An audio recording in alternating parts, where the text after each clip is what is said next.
नमस्कार दोस्तों, study with mind map YouTube channel में आपका बहुत-बहुत स्वागत है। तो ये आपका एसएससी जीडी के लिए ये आपका छठवां प्रैक्टिस सेट है। इसके पहले हमने 5 प्रैक्टिस सेट ऑलरेडी अपलोड कर दिए हैं। अगर आपने वो वीडियोज़ नहीं देखे हैं, तो उनका जो लिंक है आपको डिस्क्रिप्शन में मिल जाएगा, वहाँ से आप उनको देख सकते हो। इसके अलावा आपको चैनल पे एक प्लेलिस्ट मिल जाएगी, वहाँ से भी आप उनको देख सकते हो।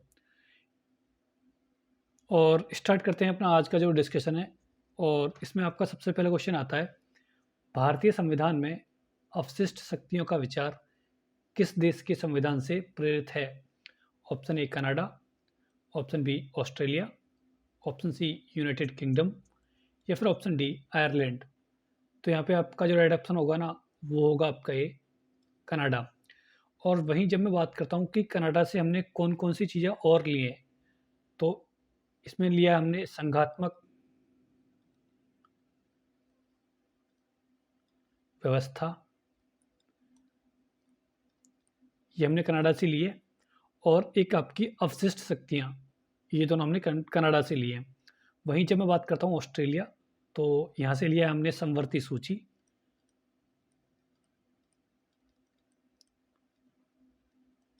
और जब बात करते हैं यूनाइटेड किंगडम, तो यहाँ से लिया हमने संसदीय व्यवस्था।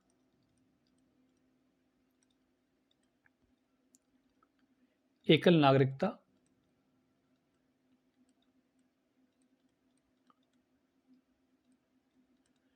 और आपका विधि का शासन, ये सभी हमने यूके से लिया है। और आयरलैंड की बात करते हैं, तो यहाँ से लिया है हमने राज्य के नीति निर्देशक तत्व, राज्य के नीति निर्देशक तत्व। और वहीं जब मैं बात करता हूँ जर्मनी, तो जर्मनी से हमने लिया है आपातकाल के समय जो मूल अधिकार होते हैं उनका खंडन, वो लिया है। और जब मैं बात करता हूँ साउथ अफ्रीका, तो यहाँ से लिया है हमने संविधान संशोधन की जो प्रक्रिया है, वो हमने यहाँ से ली है।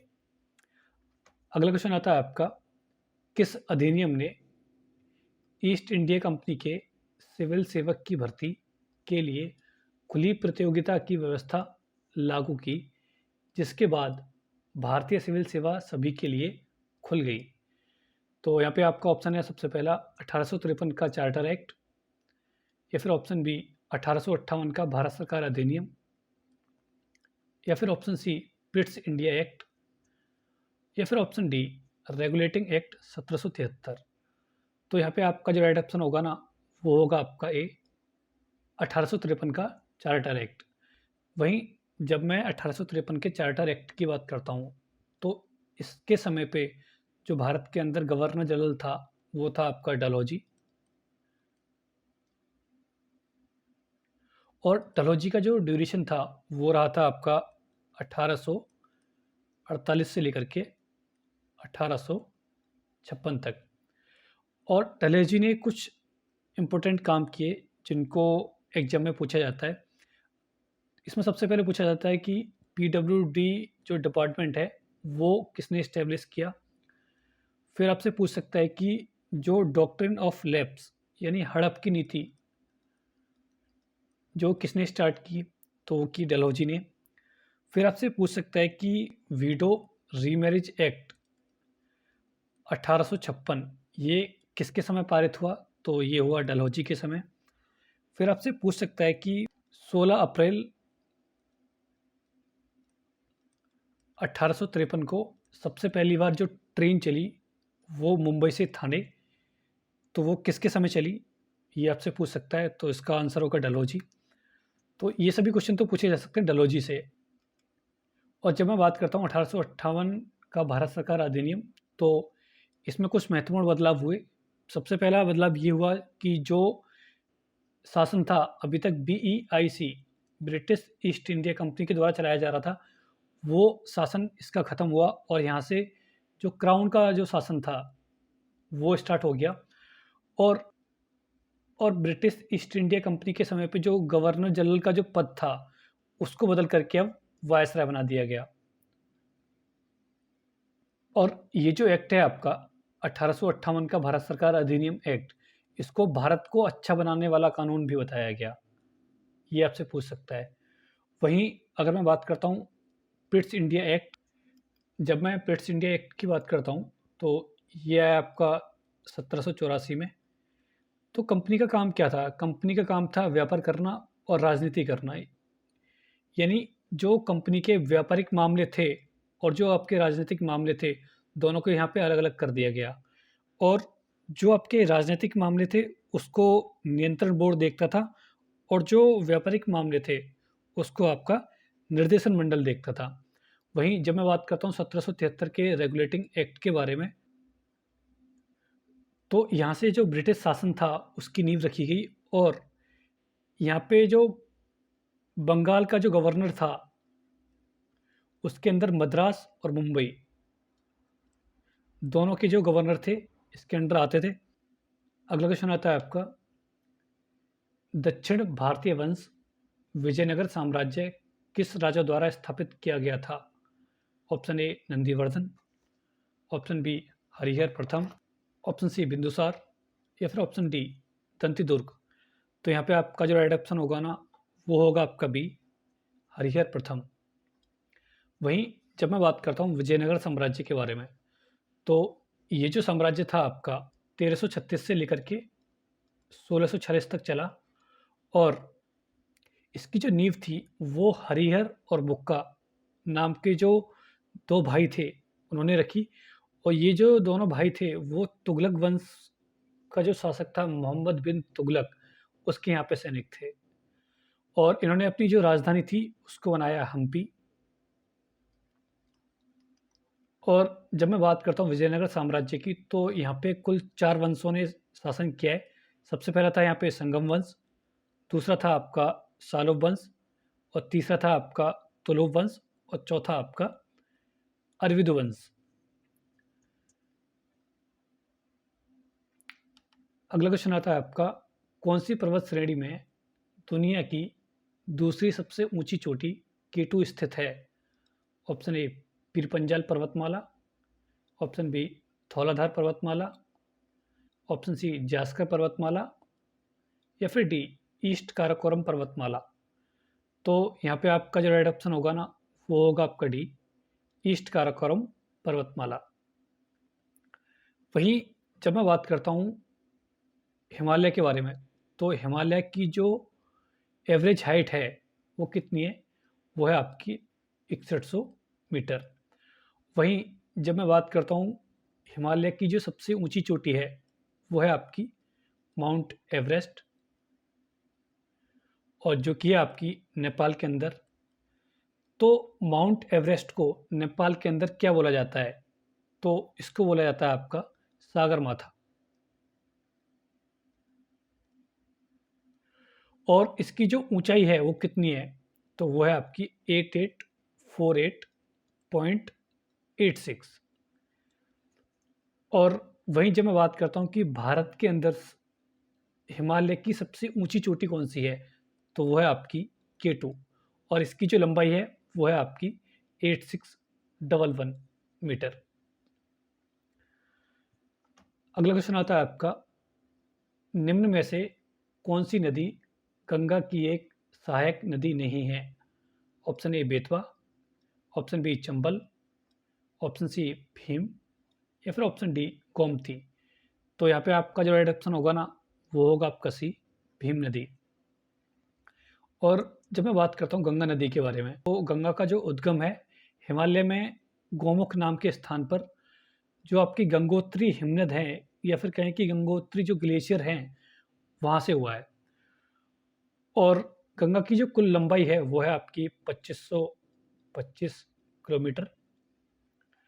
और सबसे ज़्यादा जो लंबाई है वो किस राज्य में है? वो है आपका यूपी। और जब मैं बात करता हूँ इसकी सहायक नदियों के बारे में, तो गंगा की जो नदियाँ हैं वो 2 तरह की सहायक नदियाँ हैं। एक तो वो नदियाँ हैं जो कि हिमालय से निकलती हैं और दूसरी नदियाँ वो हैं जो कि पठारी भाग से निकलती हैं, फिर उसमें मिलती हैं। जब मैं पठारी भाग से निकलने वाली नदियों की बात करता हूँ, जो कि गंगा में जाकर के मिलती हैं, तो उसमें आती है आपकी चंबल, सिंध, बेतवा, केन, टोंस और सोन।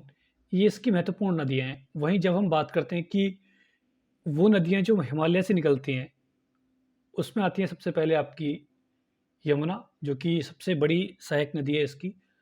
फिर आपकी शारदा, गोमती, घाघरा, राप्ती, गंडक, ये सभी इसकी महत्वपूर्ण नदियाँ हैं, जो कि मिलती हैं।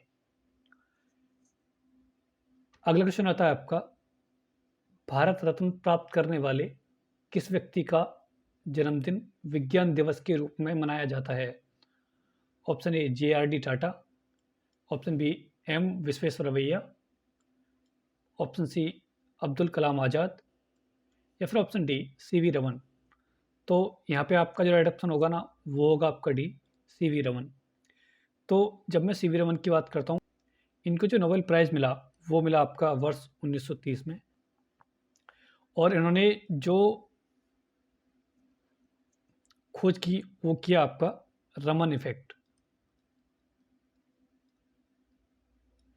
वहीं जब मैं बात करता हूँ जे.आर.डी. टाटा, तो ये टाटा ग्रुप के संस्थापक हैं। और वहीं जब मैं बात करता हूँ एम विश्वेश्वरैया, तो इनका जो जन्म हुआ था ना, वो हुआ आपका 15 सितंबर 1860। तो 15 सितंबर को हम बनाते हैं आपका नेशनल इंजीनियर्स डे।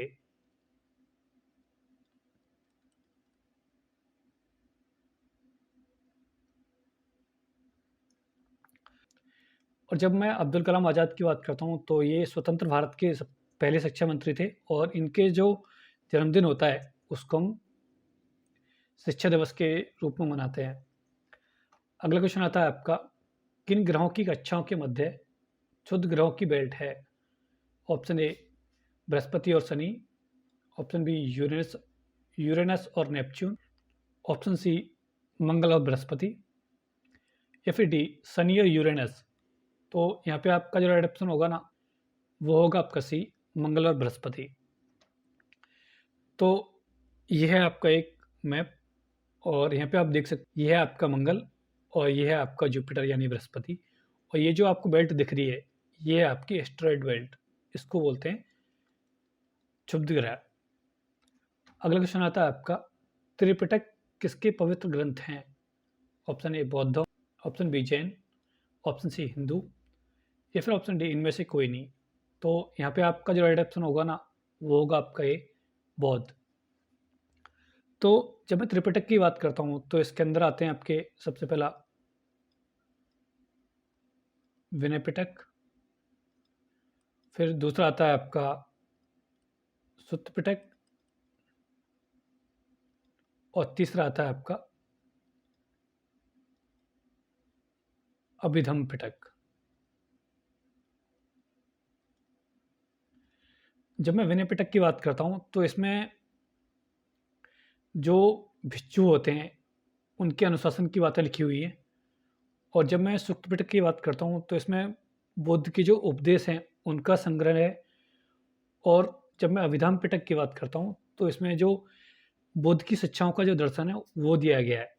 अगला क्वेश्चन आता है आपका, lone fox dancing my autobiography किसकी आत्मकथा है? Option A Ruskin Bond, option B Khushwant Singh, option C Saradindu Bandopadhyay, या फिर ऑप्शन डी डेविड दविदर। तो यहाँ पे आपका जो राइट ऑप्शन होगा ना, वो होगा आपका ए रस्किन बॉन्ड।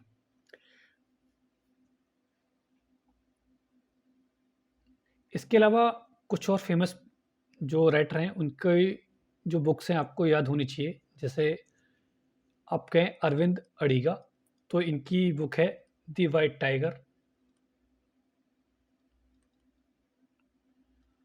और इसके अलावा एक है इनकी book last man in tower.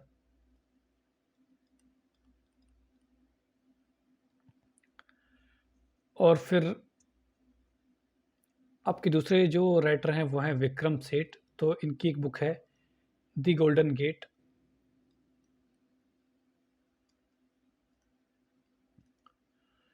और दूसरी बुक है इनकी ए सूटेबल बॉय। फिर एक और इनकी बुक है an equal music, an equal music, ये इनकी महत्वपूर्ण बुक है और इनसे कई बार क्वेश्चन पूछ लिया जाता है। अगला क्वेश्चन आता है आपका, 21 दिसंबर 2018 को भारत का विदेशी मुद्रा भंडार कितना था? Option A 491.72 billion dollar, option B 524.17 billion dollar, option C 393.29 billion dollar, या फिर डी 677.85 बिलियन डॉलर। तो यहाँ पे आपका जो राइट ऑप्शन होगा ना, वो होगा आपका सी 393.29 बिलियन डॉलर। वहीं जब मैं बात करता हूँ 2022 के अकॉर्डिंग, नवंबर 2022 के अकॉर्डिंग, तो अभी हमारा जो विदेशी मुद्रा भंडार है वो है आपका 529.99 बिलियन डॉलर। अगला क्वेश्चन आता है आपका, दादा साहेब फाल्के पुरस्कार पाने वाले प्रथम व्यक्ति का नाम बताइए। और ऑप्शन ए यहाँ पे Devika Rani, option B Narasimha Reddy, option C Pankaj Mallick, या फिर ऑप्शन डी पृथ्वीराज कपूर। तो यहाँ पे आपका जो राइट ऑप्शन होगा ना, वो होगा आपका ए देविका रानी। वहीं जब मैं बात करता हूँ दादा साहब फाल्के पुरस्कार की जो शुरुआत है वो कब हुई, तो ये हुई आपकी 1969 में। और ये जो पुरस्कार है किसके द्वारा दिया जाता है? इसको देता है ministry of information and broadcasting, और इसके जो मिनिस्टर हैं वो हैं आपके अनुराग सिंह ठाकुर। और वहीं जब मैं बात करता हूँ 2020 के लिए, ये जो दादा साहेब फाल्के पुरस्कार है किसको दिया गया, तो अभी ये जो पुरस्कार है दिया नहीं गया है, बट इसका जो अनाउंसमेंट है वो ऑलरेडी हो चुका है। तो ये जो दिया जाना है वो दिया जाना है आपका आशा पारेख के लिए, आशा पारेख। और जब मैं बात करता हूँ 2019 के दादा साहेब फाल्के पुरस्कार के बारे में, तो ये मिला था आपका रजनीकांत के लिए। और जब मैं बात करता हूँ 2018 के दादा साहेब फाल्के पुरस्कार के बारे में, तो ये मिला था आपका अमिताभ बच्चन के लिए। अगला क्वेश्चन आता है आपका, 1942 के भारत छोड़ो आंदोलन के समय गोबालिया टैंक मैदान में भारत का राष्ट्रीय ध्वज फहराने वाला व्यक्ति कौन था? Option A Alluri Sitarama Raju, option B Matangini Hazra, option C Shambhudatta Sharma, या फिर डी अरुणा आसफ अली। तो यहाँ पे आपका जो राइट ऑप्शन होगा ना, वो होगा आपका डी अरुणा आसफ अली। अगला क्वेश्चन आता है आपका, ग्लोबल इनोवेशन इंडेक्स 2022 रैंकिंग में भारत का स्थान क्या है?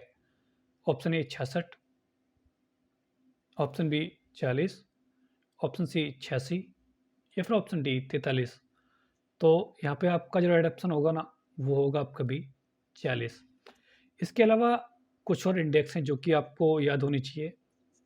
इसमें सबसे पहला है आपका ह्यूमन डेवलपमेंट इंडेक्स, और इसमें हमारी जो रैंक है वो है आपकी 132।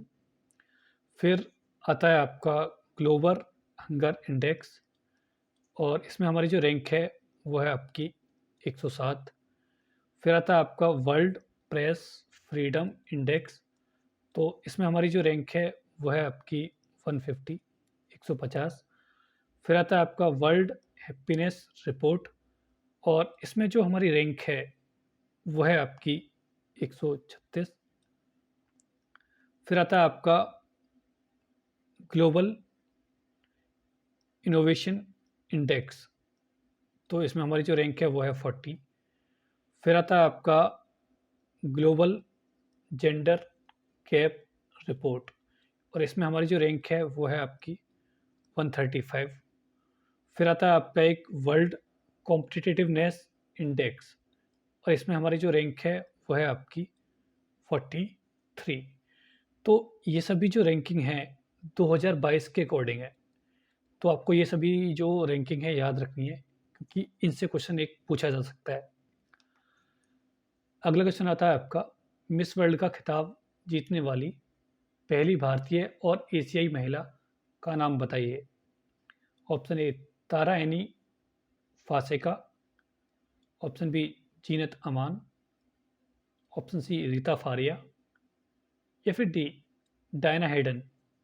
तो यहाँ पे आपका जो राइट ऑप्शन होगा ना, वो होगा आपका सी रीता फारिया। वहीं मैं बात करता हूँ मिस वर्ल्ड जो अभी हैं वो कौन है, तो वह है आपकी कैरोलिना बिलावास्का, और ये है आपकी पोलैंड की। इसके पहले कौन थी जो मिस वर्ल्ड थी, तो वो थी आपकी टोनी एन सिंह, जो कि थी आपकी जमैका की। और वहीं जब मैं बात करता हूँ मिस यूनिवर्स, तो वो है आपकी हरनाज संधू, और ये है आपकी इंडिया की। अगला क्वेश्चन आता है आपका, कराड़ी नृत्य की शैली किस राज्य में लोकप्रिय है? Option A Maharashtra, option B Punjab, option C Madhya Pradesh, या फिर ऑप्शन डी पुडुचेरी। तो यहाँ पे आपका जो ऑप्शन होगा ना, वो होगा आपका डी पुडुचेरी। अगला क्वेश्चन आता है आपका, 326 बीसी में सिकंदर और राजा पोरस के बीच युद्ध किस नदी के किनारे पर लड़ा गया था? Option A Yamuna, option B Satluj, option C Chambal, या फिर ऑप्शन डी झेलम। तो यहाँ पे आपका जो राइट ऑप्शन होगा ना, वो होगा आपका डी झेलम। अगला क्वेश्चन आता है आपका, ब्लाइंड वर्ल्ड कप 2018 का फाइनल जीतने के लिए भारत ने किस देश की टीम को हराया? Option A Pakistan, option B दक्षिण अफ्रीका, ऑप्शन सी न्यूजीलैंड, या फिर ऑप्शन डी इंग्लैंड। तो यहाँ पे आपका जो राइट ऑप्शन होगा ना, वो होगा आपका ए पाकिस्तान। वहीं जब मैं बात करता हूँ 2022 के जो ब्लाइंड्स का वर्ल्ड कप है, वो कहाँ पे आयोजित किया जा रहा है, तो वो किया जा रहा है आपका इंडिया के अंदर। और इसके जो मैच हैं कब से कब तक खेले जाएंगे, तो 5 दिसंबर से लेकर के 17 दिसंबर तक ये जो मैच हैं खेले जाएंगे। तो इसके लिए ब्रांड एम्बेसडर ऑफ टूर्नामेंट है किसके लिए चुना गया है, तो वो है आपके युवराज सिंह।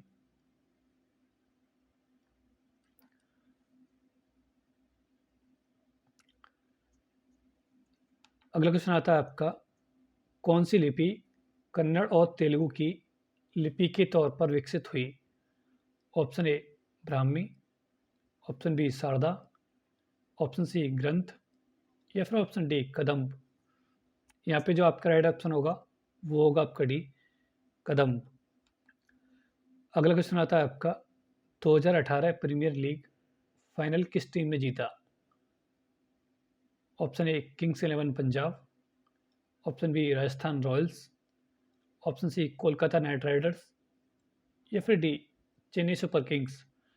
तो यहाँ पे आपका जो राइट ऑप्शन होगा ना, वो होगा आपका डी चेन्नई सुपर किंग। वहीं जब मैं बात करता हूँ 2022 के बारे में, तो 2022 में जो आईपीएल लीग था वो किसने जीता, तो वो था आपका गुजरात टाइटंस। और इसके जो कैप्टन थे वो कौन थे, तो वो थे आपके हार्दिक पांड्या। और और जब मैं बात करता हूँ 2021 का जो आईपीएल था वो किस टीम ने जीता, तो वो जीता आपका चेन्नई सुपर किंग। और जब मैं 2020 की बात करता हूँ, तो वो जीता आपका मुंबई इंडियन।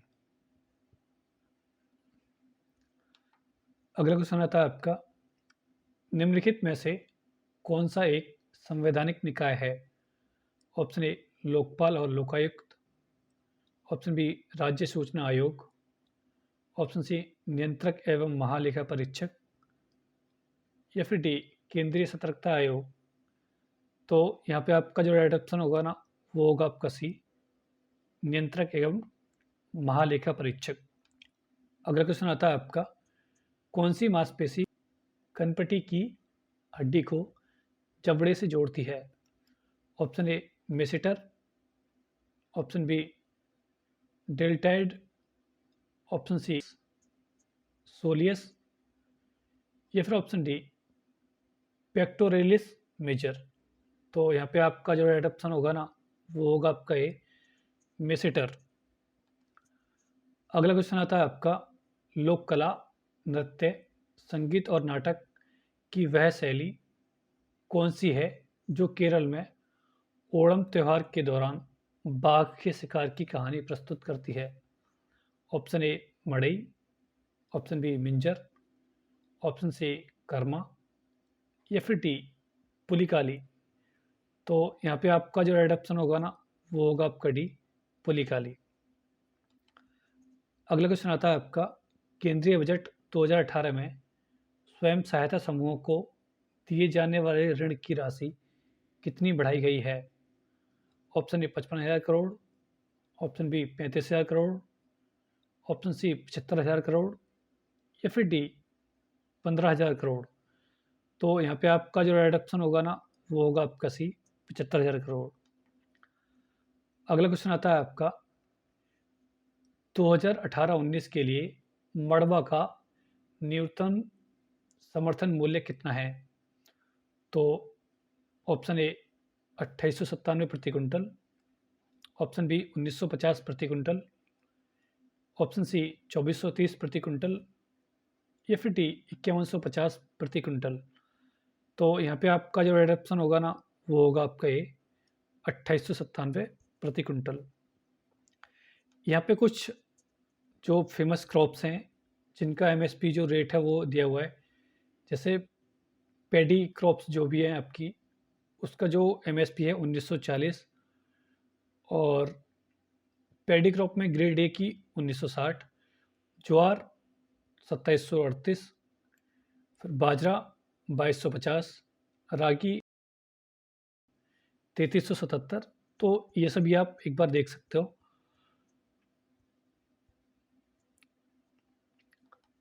अगला क्वेश्चन आता है आपका, पुस्तक the India of my dreams के लेखक कौन है? Option A Mahatma Gandhi, option B Jawaharlal Nehru, option C Rajendra Prasad, या फिर डी सरदार वल्लभ भाई पटेल। तो यहाँ पे आपका जो राइट ऑप्शन होगा ना, वो होगा आपका ए महात्मा गांधी। जब मैं महात्मा गांधी की बात करता हूँ तो इनकी कुछ फेमस बुक्स हैं जो कि आपको याद होनी चाहिए। सबसे पहली है इसमें आपकी हरिजन, फिर दूसरी है आपकी हिंद स्वराज्य,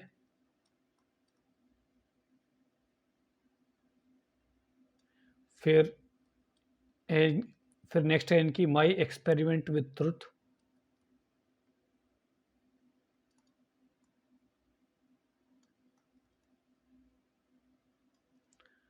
फिर आपका नवजीवन,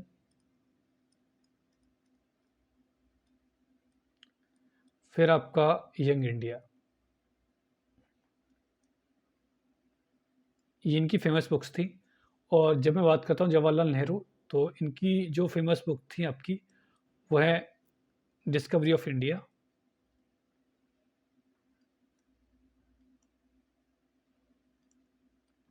फिर आपकी ग्लिम्सेस ऑफ वर्ल्ड हिस्ट्री,